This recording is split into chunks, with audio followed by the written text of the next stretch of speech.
ವೀಕ್ಷಕ ಬಂಧುಗಳಿಗೆ ನಮಸ್ಕಾರ. ಬದುಕಲ್ಲಿ ನಾನಾ ರೀತಿಯಾಗಿರ್ತಕ್ಕಂಥ ಸಮಸ್ಯೆಗಳು, ಆ ನಾನಾ ರೀತಿಯಾಗಿರ್ತಕ್ಕಂಥ ಸಮಸ್ಯೆಗಳ ಮೂಲ ಕಾರಣ ತಿಳಿದೆ ಪ್ರತಿಯೊಬ್ಬ ಮಾನವ ಜೀವನ ಕೂಡ ಒಂದಲ್ಲ ಒಂದು ಹಂತದಲ್ಲಿ ಸಫರ್ ಆಗ್ತಾನೇ ಇರ್ತಾನೆ, ಪಶ್ಚಾತ್ತಾಪ ಪಡ್ತಾನೇ ಇರ್ತಾನೆ. ಕೆಲವರು ಯಾಕಾದರೂ ಹುಟ್ಟಿದ್ವು ಅಂತಾರೆ, ಕೆಲವರು ಇನ್ನೂ ಎಷ್ಟು ದಿವಸ ಹುಟ್ಟಿರಬೇಕು, ಎಷ್ಟು ದಿವಸ ಬದುಕಿರಬೇಕು ಅಂತಾರೆ. ಕೆಲವರು ಬೇಗ ಕರ್ಕೊಂಬರ್ಬಾರ್ದ ನನ್ನನ್ನು ಶಿವ ಅಂತ ಶಿವಪ್ಪನ ನೋಡ್ತಾರೆ. ಯಾರು ಏನೇ ಮಾಡಿದ್ರು ಕೂಡ ಪ್ರತಿಯೊಂದು ಕರ್ಮ ಫಲಗಳನ್ನು ಮಾನವ ಭೂಮಿಯಲ್ಲಿ ಹುಟ್ಟಿದ ಮೇಲೆ ಅನುಭವಿಸುತ್ತಿರ್ಬೇಕಂತೆ. ಯಾರು ಯಾವಾಗ ಹೋಗಬೇಕು, ಯಾವಾಗ ಇರಬೇಕು, ಯಾವಾಗ ಮಾಡಬೇಕು ಎಲ್ಲ ಮೊದಲೇ ನಿರ್ಧಾರ ಆಗಿರುತ್ತಂತೆ. ಆದರೆ ಕರ್ಮಗಳು ಅಂತಕ್ಕಂಥದ್ದು ನೀವು ತೀರಿಸಿಲ್ಲ ಅಂತಂದರೆ ಅಷ್ಟು ಬೇಗ ನೀವು ಬಿಡುಗಡೆ ಆಗ ಸಾಧ್ಯನೇ ಇಲ್ಲ ಅಂತೇಳಿ ಶಾಸ್ತ್ರ ಭಾಳ ಸ್ಪಷ್ಟವಾಗಿ ಹೇಳ್ತದೆ. ಅಂದರೆ ಕರ್ಮಗಳಂದ್ರೇನು, ಒಳ್ಳೆಯ ಕರ್ಮಗಳು, ಕೆಟ್ಟ ಕರ್ಮಗಳು. ಆ ಒಳ್ಳೆಯ ಕರ್ಮಗಳನ್ನು ಅನುಭವಿಸ್ತಕ್ಕಂತಹ ಒಂದು ಯೋಗವನ್ನು ಕೂಡ ಭಗವಂತ ಕೊಟ್ಟಾಗ ಎಲ್ಲ ಮಾನವ ಜೀವಿಗಳು ಕೂಡ ಸುಖ, ಸಂತೋಷ, ಸಮೃದ್ಧಿಯಿಂದ ಜೀವನವನ್ನು ಮಾಡ್ತಿರ್ತಾರೆ. ಅದೇ ಜೀವನದಲ್ಲಿ ಮತ್ಯಾವುದೋ ಒಂದು ಕರ್ಮ ಫಲಗಳನ್ನು ಆವರಿಸ್ಕೊಂಡಾಗ ನಾನಾ ರೀತಿಯಾಗಿರ್ತಕ್ಕಂಥ ಸಂಕಟಗಳನ್ನು, ದುಃಖಗಳನ್ನು, ದುಮ್ಮಾನಗಳನ್ನು ಅನುಭವಿಸ್ತಾ ಇರ್ತಾರಂತೆ. ಆಗ ಬರ್ತಕ್ಕಂತಹ ಮಾತುಗಳಿದು: ಯಾಕಾದರೂ ಬದುಕೋಕೆ ಬಿಟ್ಟಿದ್ದಾನೋ, ಇನ್ನೂ ಕರ್ಕೊಳ್ಳಿಲ್ವ ನನ್ನನ್ನು, ಯಾಕಾದರೂ ಇವ್ರು ಸವಾಸ ಮಾಡಿಸಿದ್ನೋ, ಯಾಕಾದರೂ ಮದುವೆ ಮಾಡಿಸಿದ್ನೋ, ಯಾಕಾದರೂ ಮಕ್ಕಳಾಯ್ತೋ, ಯಾಕಾದರೂ ಈ ಉದ್ಯೋಗಕ್ಕೆ ಬಂದನೋ, ಯಾಕಾದರೂ ಈ ವ್ಯಾಪಾರಕ್ಕೆ ಬಂದನೋ, ಯಾಕಾದರೂ ಸಾಲ ಮಾಡಿದ್ನೋ, ಯಾಕಾದರೂ ಈ ಮನೆ ತೊಗೊಂಡೋ, ಯಾಕಾದರೂ ಈ ಸೈಟ್ ತೊಗೊಂಡೋ, ಯಾಕಾದರೂ ಇವನು ಸವಾಸ ಮಾಡಿದ್ನೋ. ಇವೆಲ್ಲ ಭಾಳ ವಿಚಾರಗಳು ಯಾವಾಗ ಬರ್ತದೆ ಅಂದರೆ ಆ ಹೊಡೆತಗಳ ಮೇಲೆ ಹೊಡೆತ ಬಿದ್ದಾಗ ಮಾತ್ರ ಬರ್ತಕ್ಕಂಥದ್ದು. ಇದು ನಿಮ್ಮಲ್ಲಿ ಎಲ್ಲರೂ ನಡೀತಕ್ಕಂಥ ಒಂದು ಸಹಜವಾದ ಪ್ರಕ್ರಿಯೆ.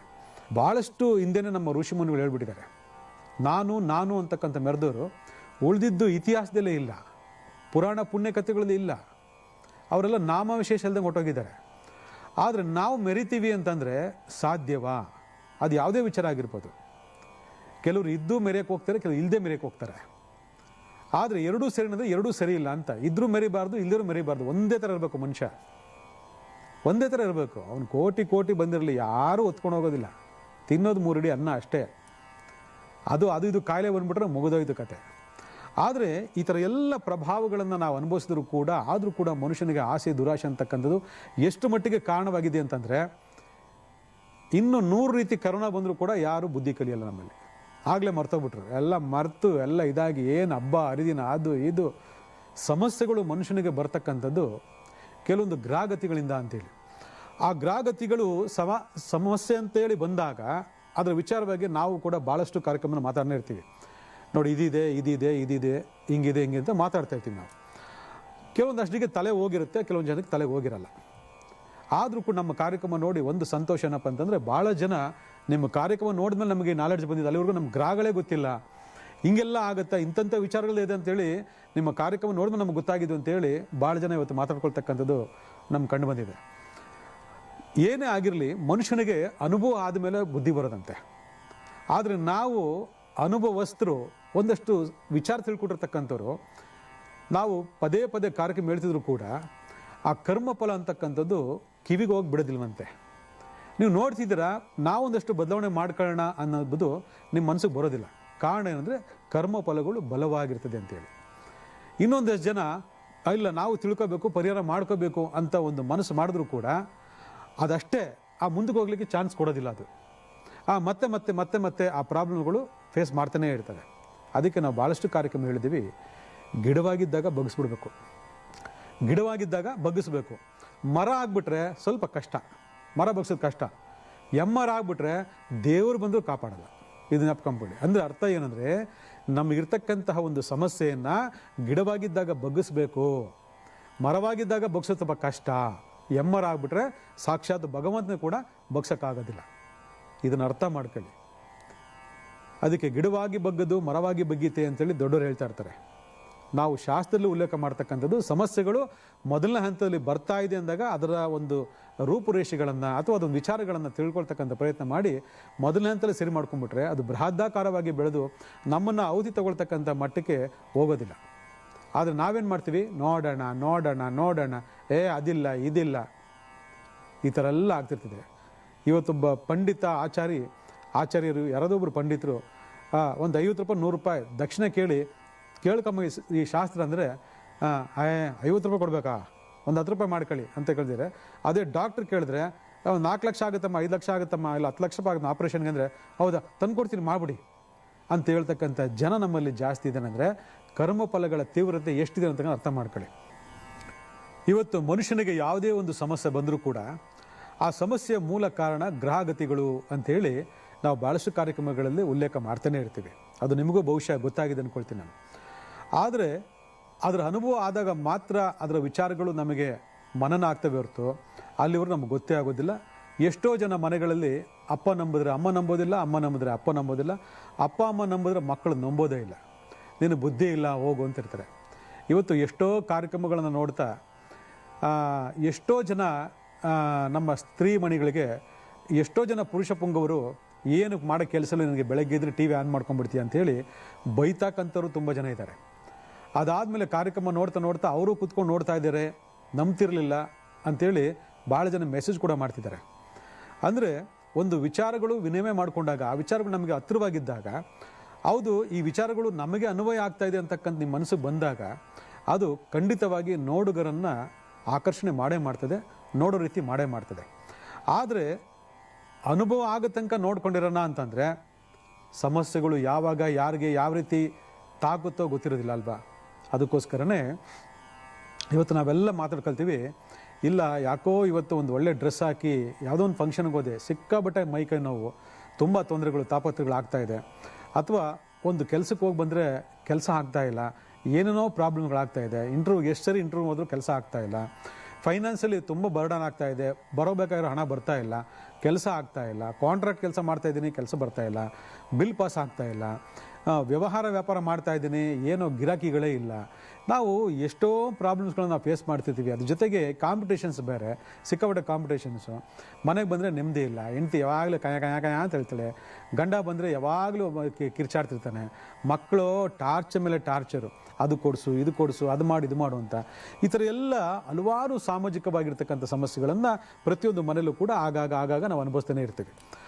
ಆದರೆ ಎಷ್ಟು ದಿವಸಗಳ ಕಾಲ ಇದನ್ನು ಅನುಭವಿಸ್ಬೇಕು ಅಂತಕ್ಕಂಥದ್ದು ಎಷ್ಟೋ ಜನ ಪ್ರಶ್ನೆ ಮಾಡ್ಕೊಂಡಾಗ ಇದು ತುಂಬ ಅತಿರೇಕಕ್ಕೆ ಹೋದಾಗ ಭಾಳ ಜನ ಹೇಳ್ತಕ್ಕಂಥದ್ದು, ಅಪ್ಪ ಈ ಜೀವನನೇ ಬೇಡಪ್ಪ ಬೇಸರ ಹೋಗಿದೆ, ಆ ಮನೆಗೆ ಹೋಗೋದೇ ಬೇಡಪ್ಪ ಹೊರಗಡೆ ನೆಮ್ಮದಿಯಾಗಿರ್ತೀನಿ ಅಂತಕ್ಕಂಥದ್ದು ಕೂಡ ಎಷ್ಟೋ ಇದೆ. ಅಂದರೆ ಇವೆಲ್ಲ ಸಾಮಾಜಿಕವಾಗಿ ನಡೀತಕ್ಕಂಥದ್ದು ನಿಜ ಅಂತ ಅನಿಸಿದ್ರು ಕೂಡ ನಾವು ಇದ್ರ ಬಗ್ಗೆ ಭಾಳಷ್ಟು ಕಾರ್ಯಕ್ರಮಗಳಲ್ಲಿ ಉಲ್ಲೇಖ ಮಾಡಿದರೂ ಕೂಡ ಮತ್ತೆ ಇದು ರಿಪೀಟ್ ಆಗ್ತಿದೆ ಅಂತಂದರೆ ನಾವು ಹೇಳೋದು ನಿಮ್ಮಲ್ಲಿ ಏನೋ ಪ್ರಾಬ್ಲಮ್ಸ್ ಇದೆ ಅಂತೇಳಿ. ಏನದು ಪ್ರಾಬ್ಲಮ್ಸು? ನಾನು ಆಗಲೇ ಹೇಳಿದೆ, ನಮ್ಮ ಕರ್ಮಗಳಿಗೆ ನಾವೇ ಹೊಣೆಗಾರರೇ ಹೊರತು ಬೇರೆ ಯಾರೂ ಅಲ್ಲ. ಇವ್ರನ್ನ ಹೊಣೆಗಾರ ಮಾಡಿ ಏನು ಪ್ರಯೋಜನ, ಅವ್ರನ್ನ ಹೊಣೆಗಾರ ಮಾಡಿ ಏನು ಪ್ರಯೋಜನ, ನಿಮ್ಮನ್ನು ಹೊಣೆಗಾರ ಮಾಡಿ ಏನು ಪ್ರಯೋಜನ? ನಮಗೆ ನಾವೇ ಹೊಣೆಗಾರರು. ನಮಗೆ ಆ ಹೊಣೆ ಇದ್ದಂದಾಗ ನಮ್ಮಲ್ಲಿ ಏನೋ ಒಂದು ಡಿಫೆಕ್ಟ್ಸ್ ಇದೆ ಅಂತ ಅರ್ಥ. ಇದನ್ನು ಅರ್ಥ ಮಾಡ್ಕೊಂಬಿಡಿ. ಯಾಕೆ ಹೇಳ್ತೀನಿ ಅಂತಂದರೆ ಇವತ್ತು ಎಷ್ಟೋ ಜನ ಈ ಥರ ಪ್ರಾಬ್ಲಮ್ಗಳನ್ನ ಫೇಸ್ ಮಾಡಿಕೊಂಡು ಕೊರಗ್ತಾ ಇರ್ಬೋದು, ದುಃಖ ಪಡ್ತಿರ್ಬೋದು, ಒದ್ದಾಡ್ತಿರ್ಬೋದು, ಮನೆಗೆ ಬರದೆ ಆಚೆನೇ ಬಿದ್ದಿರ್ಬೋದು, ಅಥವಾ ಮನೆಗೆ ಬಂದು ಎಲ್ಲೋ ಒಂದು ಕಡೆ ನಿಶಕ್ತನಾಗಿ ಕೂತ್ಕೊಂಡಿರ್ಬೋದು, ಅಥವಾ ಕೊರಗ್ತಾ ಇರ್ಬೋದು. ಅವ್ರು ಎಲ್ರಿಗೂ ಹೇಳ್ತಕ್ಕಂಥ ವಿಚಾರ, ನಿಮ್ಮಲ್ಲಿ ಏನೋ ಒಂದು ನೆಗೆಟಿವ್ ಪಾಯಿಂಟ್ ಇದೆ, ನೆಗೆಟಿವ್ ವ್ಯೂ ಪಾಯಿಂಟ್ ಇದೆ. ಆ ನೆಗೆಟಿವ್ ಪಾಯಿಂಟ್ಸ್ ಏನಿದೆ, ನಿಮ್ಮಲ್ಲಿ ಈ ರೀತಿ ಆಗಲಿಕ್ಕೆ ಬದಲಾವಣೆಗೆ ಕಾರಣ ಏನು? ನೀವು ಹುಟ್ಟಿದಾಗಿಂದ ಹೀಗೆ ಇದ್ದೀರಾ? ಹುಟ್ಟಿದಾಗಿಂದ ಹೀಗೆ ಕೆಲವರು ಇರ್ತಾರೆ, ಅದು ಬೇರೆ ವಿಚಾರ. ಆದರೆ ನೀವು ಹುಟ್ಟಿದಾಗಿಂದ ಇದ್ದೀರಾ? ಇಲ್ಲ ಅಲ್ಲ. ನಿಮ್ಗೆ ಯಾವುದೋ ಒಂದು ಹಂತದಲ್ಲಿ ನಿಮ್ಗೆ ಈ ರೀತಿ ಪ್ರಾಬ್ಲಮ್ಗಳಾಗಿದೆಯಲ್ವಾ? ಆ ಪ್ರಾಬ್ಲಮ್ಗಳಾಗಬೇಕು ಅಂತಂದಾಗ ಹೇಗಾಯಿತು ಸಾಧ್ಯ? ಒಂದು ದೃಷ್ಟಿ ದೋಷ ಆಗಿರ್ಬೋದು, ಅಥವಾ ಇಲ್ಲೊಂದು ವಾಮಾಚಾರ ಪ್ರಯೋಗ ಆಗಿರ್ಬೋದು, ಅಥವಾ ಗ್ರಹ ಕಾಟಗಳಿರ್ಬೋದು. ನೋಡಿ, ಗ್ರಹ ಕಾಟ ಈ ಮೂರೇ ಅಷ್ಟೇ. ಈ ಮೂರಲ್ಲಿ ಏನೋ ಪ್ರಾಬ್ಲಮ್ಸ್ ಆಯಿತು ಅಂದರೆ ಆಗ್ಲಿಕ್ಕೆ ಸಾಧ್ಯ ಇಲ್ಲ, ಸಮಸ್ಯೆ ಬರೋಕ್ಕೆ ಸಾಧ್ಯನೇ ಇಲ್ಲ. ಜ್ಞಾಪಕ ಇಟ್ಕೊಂಬಿಡಿ. ಒಂದು ಗ್ರಹ ಕಾಟ, ಗ್ರಹಚಾರ ಅಂತ ಹೇಳ್ತೀವಿ. ಇನ್ನೊಂದು ವಾಮಾಚಾರ ಏನಾದರೂ ಆಗಿದ್ದರೆ ಡಿಸ್ಟರ್ಬೆನ್ಸ್ ಆಗೋಗ್ತೀರಾ. ಇನ್ನೊಂದು ದೃಷ್ಟಿ ದೋಷ ಆಗಿದ್ದರೆ ಡಿಸ್ಟರ್ಬೆನ್ಸ್ ಆಗೋಗ್ತೀರಾ. ಇದು ಮೂರೇ ಪ್ರಾಬ್ಲಮ್ಸು. ಇನ್ನೊಂದು ಪ್ರಾಬ್ಲಮ್ಸ್ ಇದೆ, ವಾಸಸ್ಥಾನ ಅಂತೇಳಿ ಭಾಳಷ್ಟು ಕಾರ್ಯಕ್ರಮ ಹೇಳ್ತಾ ಇರ್ತೀವಿ. ವಾಸಸ್ಥಾನ, ನೀವು ನಡೆಸ್ತಕ್ಕಂಥ ಆಫೀಸ್, ಅಥವಾ ನೀವು ಕೆಲಸ ಮಾಡ್ತಕ್ಕಂಥ ಇಂಡಸ್ಟ್ರಿ, ಅಥವಾ ನೀವು ಬಳಕೆ ಮಾಡ್ತಕ್ಕಂತಹ ಯಾವುದಾದ್ರೂ ಒಂದು ವಾಹನ, ಇವುಗಳಿಂದ ಏನಾದರೂ ಒಂದು ನೆಗೆಟಿವಿಟಿ ಇತ್ತು ಅಂದಾಗ ಆ ನೆಗೆಟಿವಿಟಿ ನಿಮ್ಮನ್ನು ಆವರಿಸ್ಕೊಳ್ತದೆ. ನೋಡಿ, ಒಂದು ನೆಗೆಟಿವ್ ನಿಮ್ಮನ್ನು ಆವರಿಸ್ಕೊಳ್ತಿದ್ದಾಗ, ಹೋದ ತಿಂಗಳೆಲ್ಲ ತುಂಬ ಚೆನ್ನಾಗಿತ್ತು ವ್ಯಾಪಾರ, ಉದ್ಯೋಗ ತುಂಬ ಚೆನ್ನಾಗಿತ್ತು, ಮನೆಯೆಲ್ಲ ಫಸ್ಟ್ ಕ್ಲಾಸ್ ಆಗಿದ್ರು, ಗಂಡ ಹೆಂಡ್ತಿ ಏನು ಕಿತ್ತಾಡ್ದಂಗಿದ್ರು, ನೋಡಿದ್ರೆ ಇದಕ್ಕಿದ್ದಂಗೆ ಶುರು ಅಲ್ಲ ಈ ತಿಂಗಳು ಅಂತಕ್ಕಂಥದ್ದು ನಿಮ್ಮಲ್ಲಿ ಬರ್ಬೋದು. ಇದು ಗ್ರಹಗಳ ಆಚಾರ, ಗ್ರಹಚಾರ ಅಂತ ಹೇಳ್ತೀವಿ. ಅಂದರೆ ಕಾಲದೋಷದ ಪರಿಮಿತಿಯಲ್ಲಿ ಬರ್ತಕ್ಕಂಥ ಗ್ರಹಚಾರಗಳು. ಅದೇ ಏನಾದರೂ ಒಂದು ಇದಕ್ಕಿದ್ದಂಗೆ ಡಿಸ್ಟರ್ಬೆನ್ಸ್ ಆಯಿತು, ಪ್ರಾಬ್ಲಮ್ಸ್ ಆಯಿತು ಅಂತಂದರೆ, ನೀವೊಂಥರ ನೆಗೆಟಿವಿಟಿ ಎಲ್ಲ ಲಾಕ್ ಆಗೋದು, ಇದಕ್ಕಿದ್ದಂಗೆ ಎಲ್ಲ ಲಾಕ್ ಆಗೋಯ್ತು ಅಂದರೆ ಅದು ವಾಮಾಚಾರ ಬಾಧೆ ಇರಬಹುದು.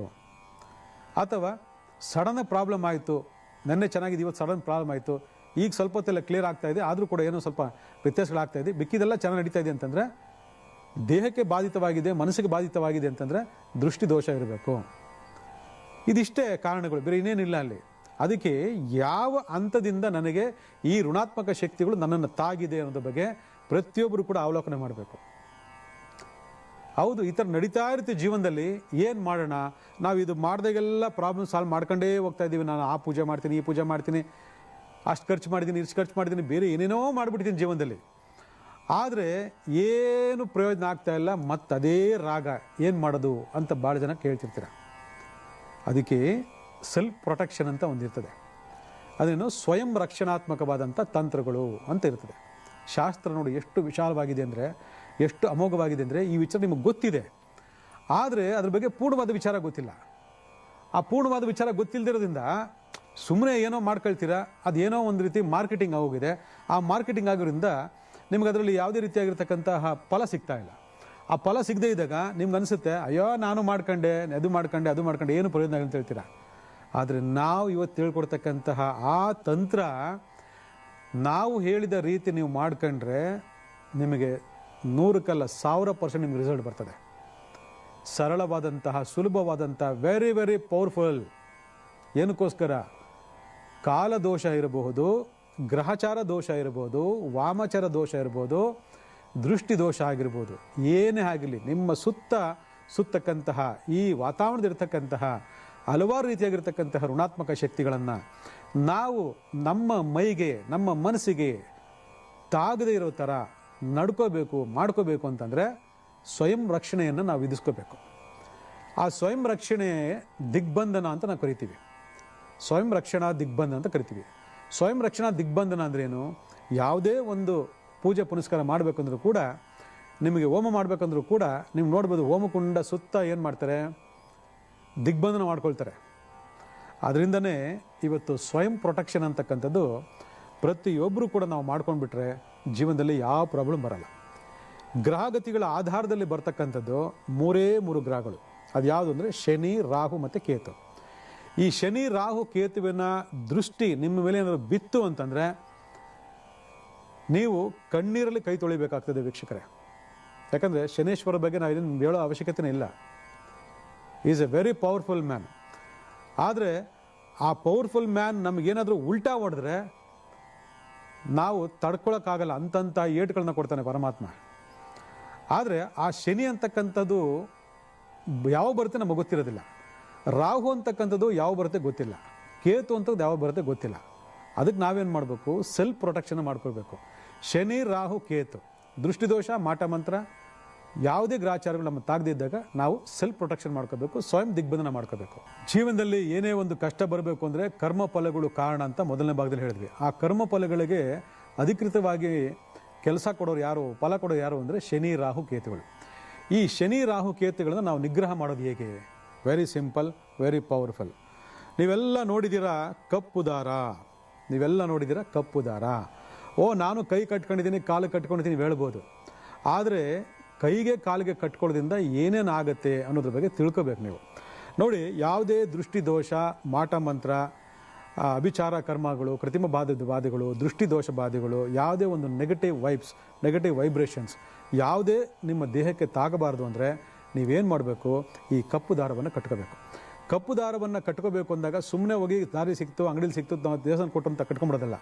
ಇದಕ್ಕೇನು ಮಾಡಬೇಕು ಅಂದರೆ ಒಂದು ಅಪೂರ್ವವಂಥ ಶಕ್ತಿಯುತವಾಗಿರ್ತಕ್ಕಂಥ ಒಂದು ದೇವಸ್ಥಾನಕ್ಕೆ ಹೋಗ್ಬೇಕು. ಅದು ಯಾವ ದೇವಸ್ಥಾನ ಅಂದರೆ ಕಾಳಿ ಮಾತಾ, ಕಾಳಿ ದೇವಸ್ಥಾನ, ಮಹಾಕಾಳಿ ದೇವಸ್ಥಾನಕ್ಕೆ ಹೋಗಬೇಕು. ಅದು ಯಾವತ್ತು ಹೋಗಬೇಕು ಅಂತಂದರೆ ಶನಿವಾರ ದಿವಸ ಹೋಗಬೇಕು. ಶನಿವಾರ ದಿವಸ ಹೋಗಿ 6 ರಿಂದ 7 ಆ ತಾಯಿ ಸನ್ನಿಧಿನಲ್ಲಿ, ತಾಯಿ ಪಾದಕ್ಕೆ ಇದನ್ನು ಅರ್ಪಿಸ್ಬಿಟ್ಟು ಅಲ್ಲಿರ್ತಕ್ಕಂತಹ ಪುರೋಹಿತರು, ಪಂಡಿತರು, ಆಚಾರ್ಯರಿಗೆ ಹೇಳ್ಬಿಟ್ಟು ನೀವೇನು ಮಾಡಬೇಕು? ನವಗ್ರಹ ಕಟ್ಟು ಹಾಕೊಡಿ ಅಂತ ಕೇಳಬೇಕು. ನೋಡಿ, ಒಂದೊಂದೇ ಗಂಟೆ ನೋಡಿರ್ಬೋದು, ದಾರದಲ್ಲಿ ಗಂಟೆಗಳಿರ್ತದೆ. ಸುಮ್ಮನೆ ತೊಗೊಂಬಂದು ಹಂಗೆ ಸುತ್ಕೊಂಡ್ಬಿಟ್ರೆ ಅದು ಕೆಲಸ ಮಾಡೋದಿಲ್ಲ. ಅಲ್ಲಿಂದ ತೊಗೊಂಡು ಬಂದು ಆ ಜಾಗದಿಂದನೇ ನವಗ್ರಹ ಕಟ್ಟು ಹಾಕಿ ನೋಡಿ. ಒಂದೊಂದು ಗಂಟು 1, 2, 3, 4, 5, 6, 7, 8, 9 ಕಟ್ಟುಗಳನ್ನು ಹಾಕಬೇಕು. ಏನು? 9 ಕಟ್ಟು ಮಂತ್ರ ಅಂತ ಇರ್ತದೆ. ಅಂಥ ಕಟ್ಟು ಮಂತ್ರಗಳನ್ನು ಹಾಕಿ ಆ ಮಹಾಶಕ್ತಿ ಮಹಾಕಾಳಿ ಪಾದದಲ್ಲಿ ಇಟ್ಟು ಪೂಜಿಸಿ ನೀವೇನು ಮಾಡಬೇಕು? ಈ ಬಲಗೈಗೆ ಕಟ್ಟಬೇಕು. ನೋಡಿ, ಗಂಡು ಮಕ್ಕಳಾಯಿತು, ಗಂಡಸರು ಪುರುಷರಾಯಿತು ಅಂದರೆ ಬಲಗೆ, ಹೆಣ್ಮಕ್ಳಾಯಿತು ಅಂದರೆ ಎಡಗೈ ಕಟ್ಟಬೇಕು. ಇದನ್ನು ಕಟ್ಟೋ ಮುಖಾಂತರ ನಿಮ್ಮಲ್ಲಿ ಇರ್ತಕ್ಕಂತಹ ಯಾವುದೇ ಒಂದು ಗ್ರಾಚಾರ ದೋಷಗಳು ಬಂಧನಕ್ಕೊಳಗಾಗ್ತವೆ. ಏನು, ಈ ದಾರ ನಿಮ್ಮ ಕೈಲಿರೋವರೆಗೂ, ಈ ದಾರಕ್ಕಾಗಿರ್ತಕ್ಕಂತಹ ಮಂತ್ರ ಶಕ್ತಿಯುತವಾಗಿರೋವರೆಗೂ ಅದೇನಾಗುತ್ತೆ, ತಾತ್ಕಾಲಿಕವಾಗಿ ಬಂಧನಕ್ಕೊಳಗಾಗ್ತವೆ. ಹೊರಗಡೆಯಿಂದ ಬರ್ತಕ್ಕಂತಹ ಯಾವುದೇ ಒಂದು ನಕಾರಾತ್ಮಕ ಶಕ್ತಿಗಳು ಈ ಹಸ್ತದ ಮುಖಾಂತರ ನುಗ್ಗಿ ದೇಹವನ್ನು ಪ್ರವೇಶ ಮಾಡ್ತದಂತೆ. ಅದಕ್ಕೆ ಭಾಳ ಜನಕ್ಕೆ ನಾವು ಹೇಳ್ತೀವಿ, ಹಸ್ತಲಾಘವ ಕೊಟ್ಟು, ಅಂದರೆ ಶೇಕ್ ಹ್ಯಾಂಡ್ ಕೊಟ್ಟು ಯಾರಿಗೂ ಇದು ಮಾಡಬೇಡಿ ಅಂತ ಹೇಳ್ತೀವಿ ನಾವು. ಏನು ಭಾಳ ಜನ ಇವತ್ತೆಲ್ಲ ಶೇಕ್ ಹ್ಯಾಂಡ್ ಥ್ಯಾಂಕ್ ಯು ಅಂತೇಳಿ ಕೊಟ್ಬಿಡ್ತೀರ. ಅದೆಲ್ಲ ಮಾಡಬಾರ್ದು. ನಮ್ಮ ಹಿಂದೂ ಸಂಸ್ಕೃತಿ ಪ್ರಕಾರ ನಮಸ್ಕಾರ ಮಾಡಬೇಕು. ಈಗೆಲ್ಲ ಹೈಟೆಕ್ ಆಗೋಗಿದೆ. ಏನು ನೋಡ್ರು ಕೈ, ಅವನ ಮೇಲೆ ಏನೇನು ದೋಷ ಇರ್ತದೋ, ಏನೇನು ಕರ್ಮ ಇರ್ತದೋ, ನೀವು ಶೇಕ್ ಹ್ಯಾಂಡ್ ಕೊಟ್ಟಿದ ತಕ್ಷಣ ಆಟೋಮೆಟಿಕಲಿ ಅವೆಲ್ಲ ನಿಮ್ಮ ಬಾಡಿ ಪಾಸ್ ಆಗ್ತದೆ. ಇವೆಲ್ಲ ಹಲವಾರು ವಿಚಾರಗಳಿದ್ದಾವೆ. ನಾವು ಯಾವುದೋ ಒಂದು ಜಾಗಕ್ಕೆ ಹೋಗ್ತೀವಿ, ಯಾವುದೋ ಒಂದು ಬರ್ತೀವಿ, ಆಯಿತಾ, ಎಷ್ಟೋ ರಾತ್ರಿಯಲ್ಲೂ ಓಡಾಡ್ತೀವಿ, ನಾವು ಒಬ್ಬೊಬ್ಬರೇ ಓಡಾಡ್ತೀವಿ, ಒಬ್ಬೊಬ್ಬರೇ ಬರ್ತೀವಿ, ಮಾರ್ಕೆಟ್ಗೆ ಹೋಗ್ತೀವಿ, ಹಾಸ್ಪಿಟಲ್ ಹೋಗ್ತೀವಿ, ದೇವಸ್ಥಾನ ಹೋಗ್ತೀವಿ, ಎಲ್ಲೆಲ್ಲೋ ಹೋಗ್ತೀವಿ. ನಾವು ಯಾವಾಗ ಎಲ್ಲಿ ಯಾವ ರೀತಿ ನಕಾರಾತ್ಮಕ ಶಕ್ತಿಗಳು ನಮ್ಮನ್ನು ಆವರಿಸ್ಕೊಳ್ತಂತ ನಮ್ಗೆ ಗೊತ್ತೇ ಆಗೋದಿಲ್ಲ. ಜಾತಿಲಿರ್ತಕ್ಕಂತಹ ಶನಿ, ರಾಹು, ಕೇತುಗಳು ದುರ್ಬಲ ಗ್ರಹಗಳಾಗಿತ್ತು ಅಂದರೆ ನೀವು ಜಸ್ಟ್ ಒಂದು ನಿಂಬೆಣ್ಣು ಮಂತ್ರಿಸಿ ನೋಡಿದ ಸಾಕು ನಿಮಗೆ ತಾಕ್ಬಿಡ್ತದೆ. ಆದರೆ ಈ ಶಕ್ತಿಯುತವಾಗಿರ್ತಕ್ಕಂತಹ ಕಪ್ಪು ಮಣಿಕಟ್ಟು ದಾರ ನೀವು ಯಾವಾಗ ಮಣಿಕಟ್ಟಲ್ಲಿ ಕಟ್ತೀರಾ, ಅದು ಎಂಥದ್ದೇ ದೋಷ ಇದ್ರೂ ಕೂಡ ನಿಮ್ಮನ್ನು ತಾಗೋದಿಲ್ಲ. ಯಾಕಂದರೆ ಇಲ್ಲಿ ಮಹಾಕಾಳಿ ನಿಮಗೆ ಕಪ್ಪು ದಾರದ ಮುಖಾಂತರ ಪ್ರೊಟೆಕ್ಟ್ ಮಾಡ್ತಾಳೆ. ಕಪ್ಪು ದಾರ ಅಂದ್ರೇ ಶನಿಗೆ ಅಧಿದೇವತೆ ಮಹಾಕಾಳಿಯ ಶಕ್ತಿ ಈ ಕಪ್ಪು ದಾರದಲ್ಲಿ ಸೇರ್ತು ಅಂತಂದಾಗ ಆಟೋಮೆಟಿಕಲ್ ಏನಾಗುತ್ತೆ, ಈ ಮಣಿಕಟ್ಟು ಮುಖಾಂತರ ನಿಮಗೆ ಬಂಧನ ಆಗ್ತದೆ. ಅದಕ್ಕೆ ಎಷ್ಟೋ ಜನ ಎಷ್ಟೋ ಒಂದು ದಾರಗಳನ್ನು ಕಟ್ಕೊಳ್ತೀರ. ಆದರೆ ಯಾಕೆ ಕಟ್ಕೋಬೇಕು, ಹೇಗೆ ಕಟ್ಕೋಬೇಕು, ಎಲ್ಲಿ ಕಟ್ಟಬೇಕು ಅವೆಲ್ಲ ಏನೂ ಗೊತ್ತಿರಲ್ಲ. ಸುಮ್ಮನೆ ದೇವಸ್ಥಾನಗಳಲ್ಲಿ ಮಾರ್ತಾರೆ, 10 ರೂಪಾಯಿ 20 ರೂಪಾಯಿ ಅಂತ ಕಟ್ಕೊಂಡ ಏನೂ ಪ್ರಯೋಜನ ಇಲ್ಲ. ಪ್ರಯೋಜನ ಆಗಬೇಕು, ಏನೇ ಮಾಡಿ ಪ್ರಯೋಜನ ಬೇಕು. ಆವತ್ತಿನ ಕಾಲದೂ ಭಾಳ ಸರಳವಾಗಿ, ಸುಲಭವಾಗಿ, ಪವರ್ಫುಲ್ ಆಗಿರ್ತಕ್ಕಂಥ ಈ ರೆಮಿಡಿಗಳನ್ನು ಫಾಲೋ ಮಾಡ್ತಾಯಿದ್ರು. ಬಟ್ ನಮಗೆ ವಿಚಾರ ಗೊತ್ತಿರೋದಿಲ್ಲ, ಆಯ್ತಲ್ಲ.